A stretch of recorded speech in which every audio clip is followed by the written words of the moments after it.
As we continue along in our understanding of volume and 3D shapes, we are going to talk about faces, edges, and vertices. So when you have a 3D object like this cube, it can be moved around. And the faces are the sides. So I can go around and count 1, 2, 3, 4, 5, 6. So a cube has 6 faces, which it's showing me right here. And then I can count the edges.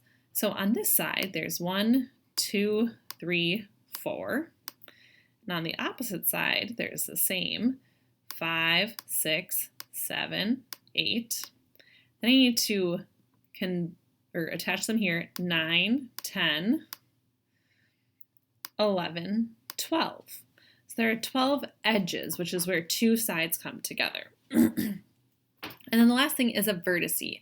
And a vertice is a point or a corner. So this has 1, 2, 3, 4, 5, 6, 7, 8. This one has 8 vertices. So a cube has 6 faces, 12 edges, and 8 vertexes or vertices. Okay, that's not going to be true of every shape, but that will be true of all cubes. Now, if I did something different like a tetrahedron, which you will see fairly regularly, some people think about these like a 3D triangle, we need to first count the faces. So again, I can highlight 1, 2, 3, 4. So it has 4 faces.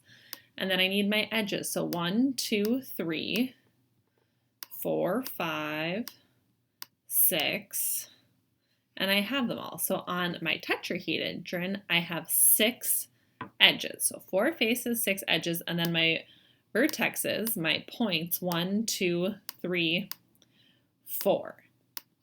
So your job is to simply count the faces and the edges. And the reason that's important is because we really need to know how many different sides or faces are in our object, because we are going to be creating nets this week. And nets are, actually I'll show you. They are, if you unfolded your shape with all of its sides, what would it look like? So a tetrahedron would look like this. It has 4 different sides that are all triangles. A cube would look like this. It has 1, 2, 3, 4, 5, 6 sides that are all squares. So you'll notice the number of faces that we said, 1, 2, 3, 4, 5, 6, is the same as the number of squares in our net. So it has 6 faces and there are 6 squares in our net. The tetrahedron had 4 faces that were all triangles, so there are 4 shapes in our net. So as we continue through, it's really important that you pay attention to the faces or the sides of your figure and then what they would translate into if they were a 2D object. So another item that you will see eventually is a cylinder. And so a cylinder has 2 round faces on the top and bottom, and then the side is like a giant rectangle. So it has 3 faces.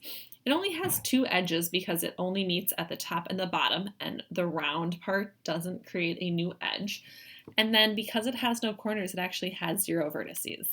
So as you go through today, make sure you are counting your faces and edges and thinking very carefully about how many there are in each shape. Good luck, and I look forward to seeing your work.